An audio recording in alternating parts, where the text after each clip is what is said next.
Hi everyone, Adrian from Audio Excellence in another one of our favorite series of videos, the unboxing. This time it's the Wilson Alexia V. So not 5 but V. V stands for the V material that they introduced with the XVX and then subsequently the Alex V and now the Alexia. This pair is in the crimson red gloss. It's a gorgeous red. Anyway, you'll see it. So we've got Lewis, who will now attempt to dismantle the crates.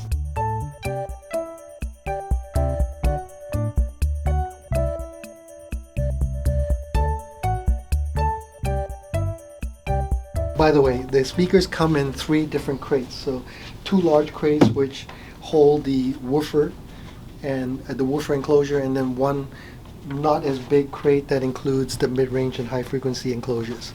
Okay. So, as you can see, oh, this is the bottom.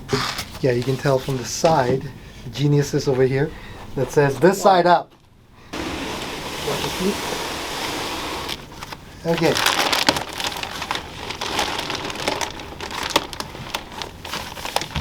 So a friend of mine just bought a pair of APCs, and they come in crates too, but no casters. So this has casters. It's very easy to take it out of the box. Very easy, I'm not sure about very easy. Well, yeah, it's stuck on the plastic.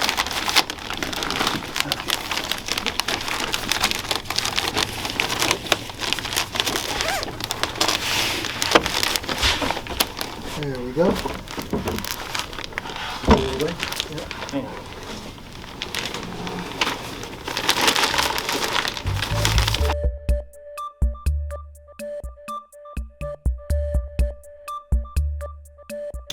Okay, so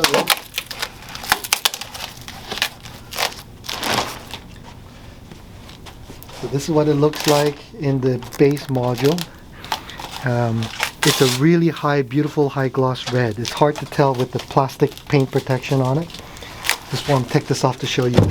So that's, I believe, an 8-inch and a 10-inch. And do you want to bring in the top crate? Yeah, we'll bring that in. So then over the top here, inset in this, underneath this part is actually the V material. So when the mid-range high-frequency module goes on top, this is actually supported by the V material that's inside here. And the V material's main claim to fame is that it's able to take vibrations and convert it into heat, if you will. Just dissipates the vibration really, really well. And these are the adjustments for the steps for the mid-range and high-frequency module, and that is also the built-in level. Very cool. This is new. The previous generation Alexia did not have this. And the other thing also is that the markings are so clear now, and it's on both sides, so you can easily see what you're doing. So you turn this and you move it to wherever the factory tells you in the manual. You lock it down, and then you put the mid-range module on these different steps based again on where you're sitting and so on. We'll put it on and show you what it looks like, and then we'll start burning the speakers in.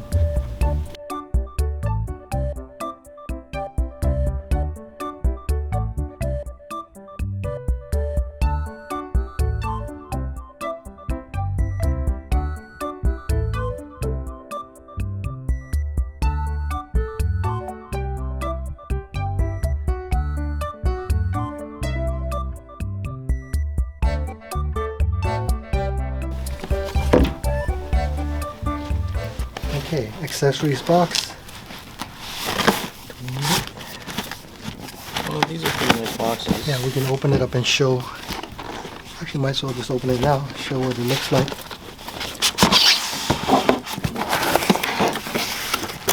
So these are the acoustic diodes. This is now replacing the old feet with the diodes that came with it. And the acoustic diodes have the V material built in on the other side. As a matter of fact, I'll just open one up and show you. So that's the V material. These are worth thousands of dollars. Thousands of dollars. So this goes in like this. And then the spike goes on the other side. Okay.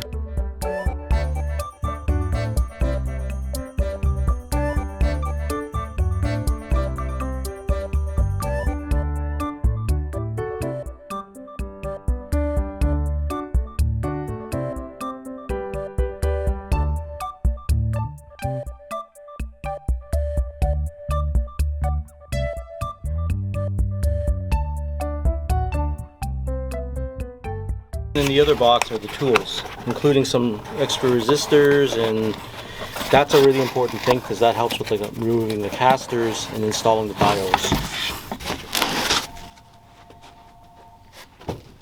So, as you can see, the packaging is really, really good.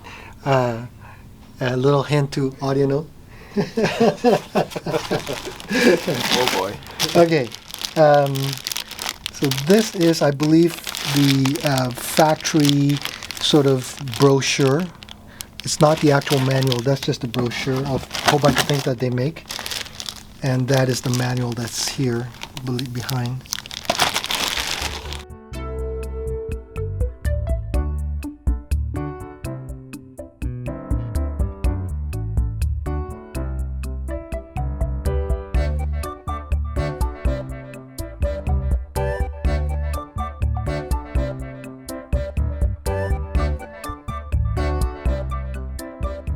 So that's what the mid-range high frequency module looks like. These, by the way, are new Wilson binding posts. While I've got it this way, I can show you how the adjustments work. So again, depending on your distance from the speaker and how tall you are from the floor, the front two spikes are always the same. The rear spike, however, can either be this little spike here. Can you see? Come closer. Right. Or with an addition of different lengths of spike, you can also make the speaker, allow the speaker to tilt more on the stair step, which I'll show you. So this speaker goes in here, and the little spike at the bottom now sits on this stair step. And again, depending on how far you are and how tall you are, you will put it on these different steps. And then this adjustment here allows you to move the tweeter forward and back as well as tilt a little bit.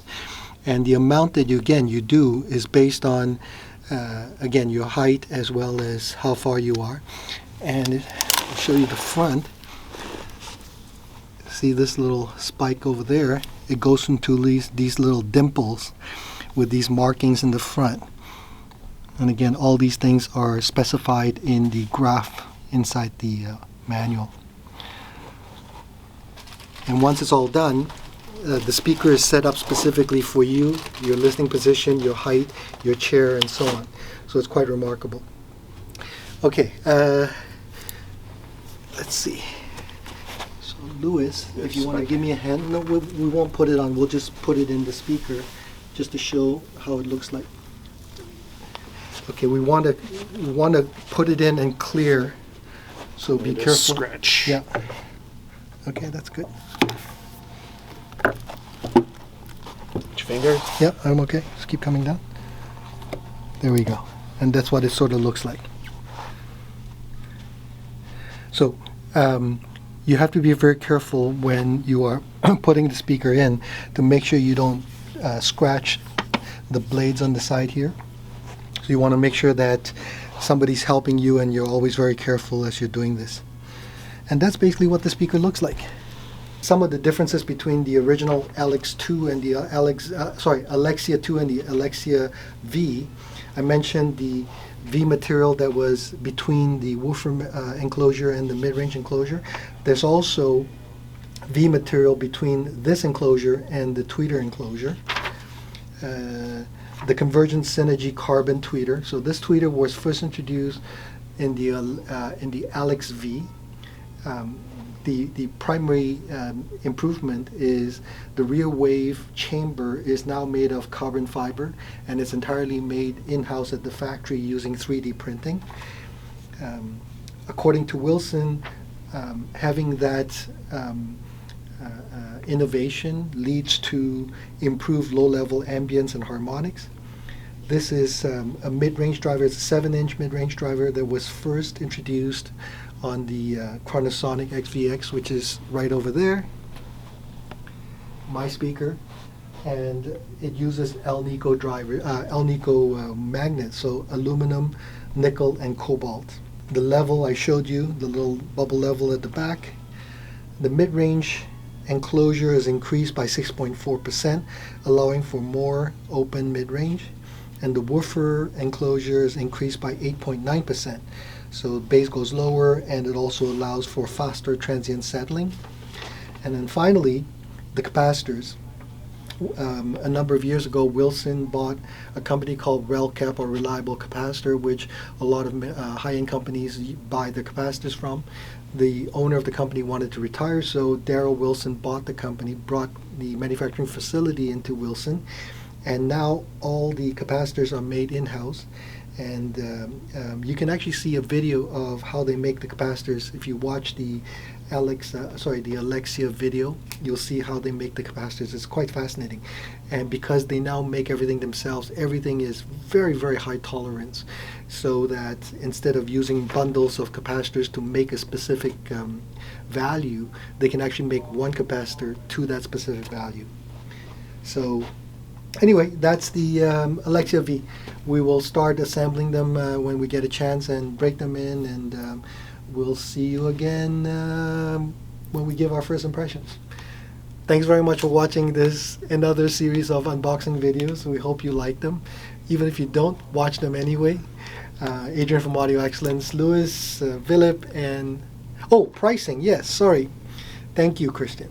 $67,500 US for the standard finishes. In this, which is an upgraded finish, it's $69,500 US. I don't know what that Canadian value is, like $2 million. All right, well, thanks for watching. We'll see you again next time. Bye-bye.